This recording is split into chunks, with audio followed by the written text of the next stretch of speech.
আসসালামু আলাইকুম। আজ রাতে যখন চারদিক নীরব আর তোমার চোখ থেকে অশ্রু গড়িয়ে পড়ছে, তুমি হাত তুলে দোয়া করছ, কিন্তু মনে হচ্ছে যেন আকাশ ফাঁকা, যেন কেউ শুনছে না। কখনো কি ভেবেছ আল্লাহ কি আমাকে ভুলে গেছেন, অথবা আমার দোয়া কি বাতাসে মিলিয়ে যাচ্ছে?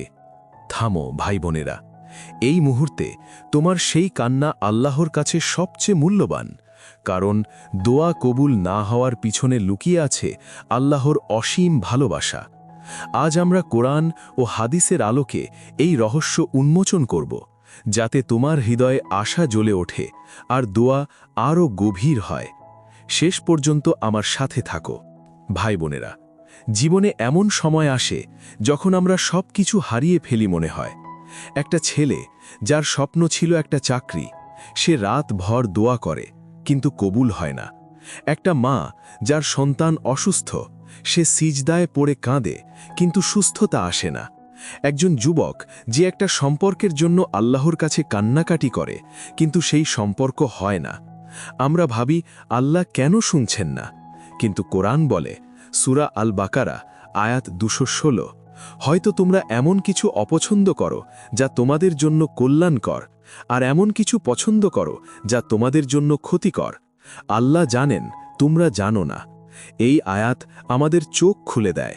দোয়া কবুল না হওয়া মানে আল্লাহর দূরত্ব নয়, বরং তার কাছাকাছি আসার আমন্ত্রণ। আজ আমরা হাদিসের আলোকে বিশ্লেষণ করব, দোয়া কবুল না হলে কি বুঝতে হবে। এতে তোমার ঈমান আরও মজবুত হবে আর কান্না আনন্দে পরিণত হবে। প্রথম যে জিনিসটা বুঝতে হবে, আল্লাহ কখনো তোমার দোয়া অগ্রাহ্য করেন না। প্রত্যেক দোয়া তার কাছে পৌঁছায়, প্রত্যেক অশ্রু তিনি গণনা করেন, প্রত্যেক নিঃশ্বাস তিনি শুনেন। কিন্তু তিনি তা তোমার চোখে যেভাবে দেখতে চাও সেভাবে নাও দিতে পারেন। রাসূলুল্লাহ সাল্লাল্লাহু আলাইহি ওয়াসাল্লাম বলেছেন, কোনো মুসলিম যদি এমন দোয়া করে যাতে পাপ নেই এবং আত্মীয়তার সম্পর্ক ছিন্ন করা নেই, তাহলে আল্লাহ তাকে 3টি জিনিসের একটি দেন। 1, হয় তার দোয়া তাৎক্ষণিক কবুল করেন, 2, অথবা আখিরাতের জন্য সংরক্ষণ করেন, 3, অথবা তার সমান একটি বিপদ সরিয়ে দেন। মুসনাদ আহমদ 11133, সাহিহ। ভেবে দেখো ভাই বোনেরা, তুমি একটা জিনিস চাইলে আল্লাহ হয়তো তার সাথে সাথে দেন, যেমন একটা অসুস্থতা থেকে সুস্থতা। কিন্তু যদি না দেন, তাহলে ভাবো হয়তো তিনি তা আখিরাতে জমা রাখছেন, যেখানে একটা দোয়া তোমাকে জান্নাতের উচ্চ মর্যাদা দেবে। অথবা হয়তো তোমার জীবনে একটা বড় বিপদ আসছিল, একটা দুর্ঘটনা, একটা ক্ষতি, আর আল্লাহ সেই দোয়ার বদলে তা সরিয়ে দিলেন। কিন্তু আমরা শুধু প্রথমটাই দেখি, বাকিগুলো চোখে পড়ে না। এই হাদিস আমাদের শেখায় যে আল্লাহর রহমত অসীম। তিনি তোমার দোয়া হারাতে দেন না, বরং তা তোমার জন্য সর্বোত্তম করে দেন। ইমোশনালি ভাবো, যে রাতে তুমি কাঁদলে সেই অশ্রু আল্লাহ গণনা করেন, আর তা তোমার জন্য একটা অদৃশ্য ঢাল হয়ে দাঁড়ায়। যে বিপদ তুমি দেখোনি তা থেকে তোমাকে রক্ষা করে। দোয়া কবুল না হলে বুঝতে হবে আল্লাহ তোমাকে অপেক্ষা করাতে শেখাচ্ছেন। অপেক্ষা মানে দুর্বলতা নয়, অপেক্ষা মানে ঈমানের শক্তি। কোরআনে আল্লাহ বলেন, সূরা আল বাকারা আয়াত 153, নিশ্চয়ই আল্লাহ ধৈর্যশীলদের সাথে আছেন।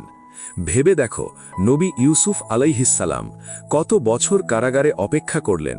ভাইয়েরা তাকে কূপে ফেলে দিয়েছিল, দাস হিসেবে বিক্রি হয়েছিলেন, মিথ্যা অপবাদে জেলে গিয়েছিলেন, কিন্তু তিনি আল্লাহর উপর ভরসা ছাড়েননি।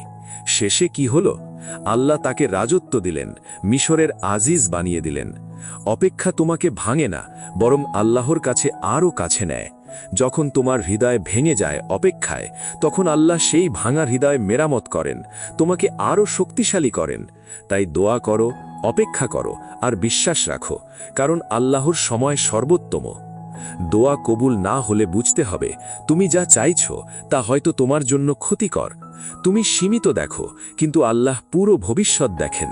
সূরা আল বাকারা আয়াত 216। আবারও মনে করো, তোমরা এমন কিছু পছন্দ করো যা তোমাদের জন্য মন্দ, আর এমন কিছু অপছন্দ করো যা তোমাদের জন্য কল্যাণকর। একটা উদাহরণ দিই। একজন যুবক একটা মেয়েকে বিয়ে করতে চাইল, রাতের পর রাত দোয়া করল, কিন্তু কবুল হলো না। সে মনে ভাঙল, ভাবল আল্লাহ কেন আমার দোয়া শুনলেন না। কিছুদিন পরে সে জানতে পারল সেই মেয়ে তার জীবনে ধ্বংস নিয়ে আসত, সেই সম্পর্ক তাকে দিন থেকে দূরে নিয়ে যেত। আল্লাহ তাকে সুরক্ষা দিলেন। ইমোশনালি ভাবো, তোমার দোয়া না কবুল করে আল্লাহ তোমাকে বাঁচাচ্ছেন, যেমন একটা মা তার সন্তানকে বিপদ থেকে রক্ষা করে। সন্তান হয়তো কাঁদে, আমি এটা চাই, কিন্তু মা জানেন সেটা বিষ।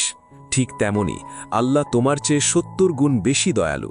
তিনি জানেন কোনটা তোমার জন্য ভালো। তাই বিশ্বাস রাখো, তার না তোমার জন্য সর্বোত্তম হ্যাঁ।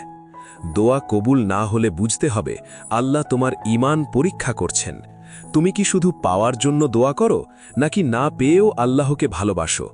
রাসূল সাল্লাল্লাহু আলাইহি ওয়াসাল্লাম বলেছেন, যে বান্দা আল্লাহকে ভালোবাসে তাকে আল্লাহ পরীক্ষা করেন। সহিহ বুখারী। ইমোশনালি ভাবো, যখন না পাও তখন তোমার ভালোবাসা সত্যি কিনা তা প্রমাণ হয়। যে মানুষ পেলে আল্লাহকে ডাকে আর না পেলে দূরে সরে যায়, সে আসলে জিনিসটাকে ভালোবাসে, আল্লাহকে নয়। কিন্তু যে মানুষ না পেয়েও বলে, ইয়া আল্লাহ, তুমি যা দাও তা ভালো, যা দাও না তাও ভালো, সেই মানুষই আল্লাহর প্রিয় বান্দা। এই পরীক্ষা তোমাকে জান্নাতের যোগ্য করে। তাই না পেয়েও হাত তুলে রাখো, কারণ তোমার আনুগত্যই তোমার সবচেয়ে বড় দোয়া। আরেকটা গুরুত্বপূর্ণ বিষয়, দোয়া কবুল না হলে নিজের দিকে তাকাও। নামাজে গাফিলতি আছে কি? হারাম রিজিক জড়িয়ে আছে কি? আত্মীয়দের সাথে সম্পর্ক ছিন্ন করেছ কি?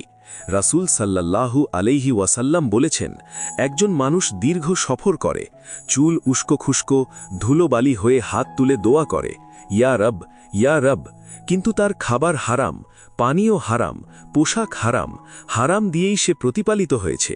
তাহলে কিভাবে তার দোয়া কবুল হবে? সাহিহ মুসলিম। হারাম খাবার দোয়ার পথে দেয়াল হয়ে দাঁড়ায়। কিন্তু ইমোশনালি বলি, এটা সংশোধনের সুযোগ। তওবা করো, হালাল রিজিক খোঁজো, আত্মীয়দের সাথে সম্পর্ক ঠিক করো, নামাজ মনোযোগ দিয়ে পড়ো, আর দেখো দোয়া কত সহজে কবুল হয়। আল্লাহ আল গাফুর, অত্যন্ত ক্ষমাশীল। তিনি ফিরে আসার অপেক্ষায় আছেন। শুনে রাখো ভাই বোনেরা, যেদিন তুমি কাঁদতে কাঁদতে দোয়া করেছিলে, আল্লাহ সেই দোয়াটা বাতাসে হারিয়ে যেতে দেননি। তিনি তা জমা করে রেখেছেন সেই দিনের জন্য, যেদিন তোমার সবচেয়ে বেশি প্রয়োজন হবে। তাই দোয়া থামিও না, হাত নামিও না, কারণ আল্লাহ সেই বান্দাকেই সবচেয়ে বেশি ভালোবাসেন যে না পেয়েও তার দরজায় পড়ে থাকে। মনে রেখো, দেরি হতে পারে, কিন্তু আল্লাহ কখনো না বলেন না। তিনি হয় তোমাকে আরও ভালো কিছু দেবেন, অথবা আখিরাতে সংরক্ষণ করবেন, অথবা বিপদ থেকে বাঁচাবেন। যেভাবেই হোক তোমার লাভ। ইয়া আল্লাহ, যে ভাই বা বোন এই ভিডিও দেখছেন, তাদের সব দোয়া কবুল করে দিন।